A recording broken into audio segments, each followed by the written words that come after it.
इस देश में सबसे ज़्यादा बात यूथ को लेकर इसलिए हो रही है क्योंकि युवा को चाहिए रोज़गार, युवा को चाहिए एक दिशा, युवा को चाहिए एक मार्गदर्शन। और वही देने की कोशिश सरकारें भी कर रही हैं, यूनिवर्सिटीज़ भी कर रही हैं और तमाम लोग अपने अपने हिसाब से कर रहे हैं। और इसीलिए हमारी कोशिश थी कि रजनी तिवारी जी हमारे साथ जुड़े, उत्तर प्रदेश की उच्च शिक्षा राज्य मंत्री हैं, और उनसे हम बात करेंगे कि यूथ को लेकर उच्च शिक्षा के लिहाज से क्या कुछ काम उत्तर प्रदेश में हो रहे हैं। मैम, बहुत स्वागत है आपका अमर उजाला के इस संवाद कार्यक्रम में।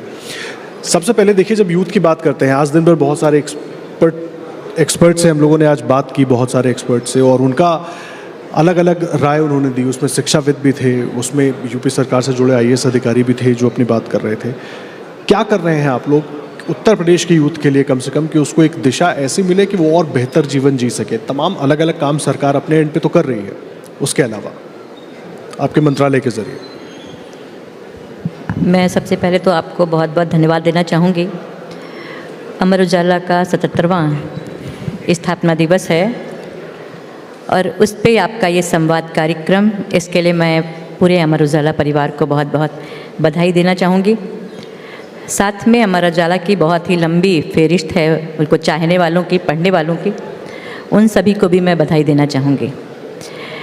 जब से केंद्र में और उत्तर प्रदेश में भारतीय जनता पार्टी की सरकार बनी है, उन्होंने कैसे देश आगे बढ़े, किस तरह से हमारा प्रदेश आगे बढ़े, किस तरह से हमारा युवा आगे बढ़े, इसको लेकर के अनेकों योजनाएं बनाई। और जब आपने ये क्वेश्चन किया तो मुझे ध्यान आ रहा है कि हमारे यशस्वी प्रधानमंत्री जी ने कहा था, हमारे युवाओं की सामर्थ्य को पहचानना होगा। हमारा देश 2047 तक विकसित बनेगा और उसमें सबसे बड़ा योगदान यूथ का होगा। उसको लेकर के सरकार ने योजनाएं बनाई। और मैं आपको बताना चाहूँगी, आज हर क्षेत्र में अगर आप युवा की बात करें, महिलाओं की बात करें, किसानों की बात करें, हर क्षेत्र में हम आगे बढ़ रहे हैं।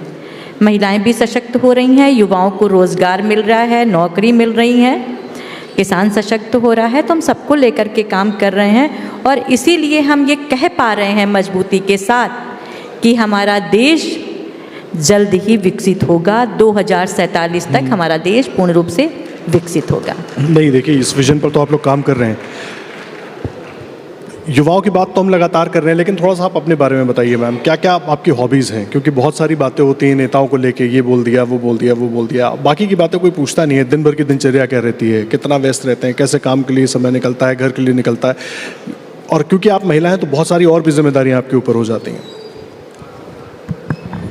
देखा, मैं अगर कहूँ कि मेरी हॉबी, तो मेरा आपका न्यूज़पेपर पढ़ना भी मेरी हॉबी है। Thank you so much ma'am. सुबह उठ कर के मेरा थोड़ा सा टहलना, उसके बाद न्यूज़पेपर पढ़ना और उसके बाद पूजन करना, और उसके बाद में नाश्ते के बाद, ब्रेकफास्ट के बाद में हमारे सभी कार्य आगे के शुरू हो जाते हैं, जो कि एक सुबह मैं तैयार करती हूँ कि मुझे दिन भर में ये काम करने हैं। चाहे हमारे लोगों से मिलने का हो, चाहे विभाग का हो, चाहे संगठन का कार्य हो, वो सारे कार्य मैं करती हूँ और चाहती हूँ कि उन किसी भी कार्यों में कोई व्यवधान ना हो, मैं अच्छे ढंग से अभी सभी कार्यों को कर सकूँ।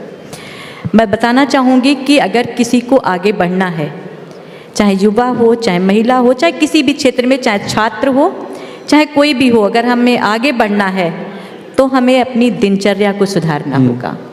सुबह सोचना होगा कि पूरे दिन हमको क्या करना है और उसको लेकर के ही मैं काम करती हूँ और हमें लगता है कि मैं सारे कामों को सही ढंग से कर पाती हूँ।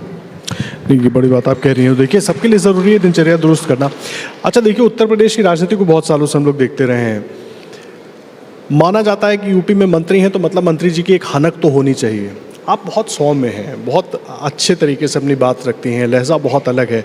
तो ऐसे में जो कैबिनेट बैठक होती है, वहाँ पर आप कैसे अपनी बात रखती हैं? क्योंकि सब अपने अपने लिहाज से कहते हैं योगी जी एक टफ प्रशासक माने जाते हैं। किस तरीके से होता है सब कुछ? देखिए, मंत्री भी एक इंसान ही होता है। जनता के बीच में जाकर के जनता से चुन करके वहाँ तक पहुँचता है। और पिछली सरकारों में हो सकता है ऐसा रहा हो, लेकिन अब जब मोदी जी जनता के सेवक हैं, चौकीदार हैं, तो हम सब भी जनता के सेवक बन कर के ही काम करते हैं। कोई हनक नहीं। हनक किससे होनी चाहिए? हम लोगों के बीच में जाते हैं, लोग हमको चुन कर के भेजते हैं। हनक किससे? लोगों का काम करवाने के लिए। कभी कभी हाँ लगता है कि अगर किसी का सही काम है हम नहीं कर पा रहे हैं तो कभी नाराज़ी हो जाती है, उसको लेकर के गुस्सा भी होते हैं कि भाई सही काम है क्यों नहीं हो पा रहा। लेकिन वो हनक नहीं, वो हमारा कर्तव्य है। हम एक अनुशासन में रह करके अपने कर्तव्य को पूरा करें, जो हमारी जिम्मेदारी है और उसको हम पूरा करते हैं। और मैं बताना चाहूँगी कि मैं 2008 से लेकर के आज तक लगातार विधायक बनी हूँ और चौथी बार मैं विधायक हूँ। हाँ।